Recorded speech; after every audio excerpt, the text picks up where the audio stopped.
everybody. We are here with Rich and Tanya, some Wolverine fans.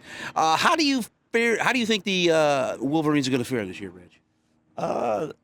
Much improved from last year. They probably still a year or two away from competing for a natty, but 9-3, 10-2, competing for a playoff spot. I think it's going to be an improved group this year. What do you think, Tanya? I agree. So do you think? What do you think? How many losses you think they'll have? 2? I'm going between 9-3, 10-2. I'll go Okay. 10-2. Okay. I'll be a homer. I'll go 10-2. 10-2 and make the playoff. All right. And you coach the Pioneers basketball team? I do. Okay. How do you?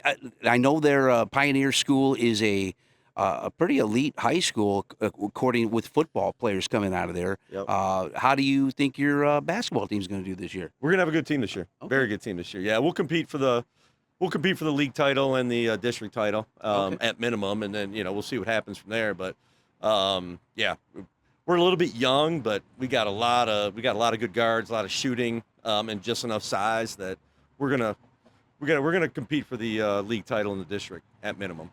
What is both of your biggest Michigan Wolverine moments? Ooh. So I would say this past year, the two of us, we took our 2 daughters and we went to the Rose Bowl. Okay. It was a great thing to experience with our young daughters who absolutely love football. They love going to games. Our oldest went to Michigan, so that would be mine.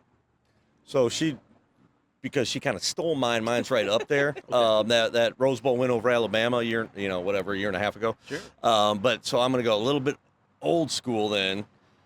1985, I was 13 years old, and Michigan beat Ohio State, and it was the first ever Michigan game that finished under the lights in 1985. And Harbaugh hit Colasar in the fourth quarter for about an 75-yard bomb. That is still to this day probably my favorite game I've attended. Give me your prediction on today's game. 41-6. What about you? I'm going to say 41-9. Well, you have been watching the Roar Live here from Frazier's Pub in Ann Arbor, Michigan. That's right. We have been having a good time. We've already had our first question winner. She won herself a shirt, the Roar Live shirt.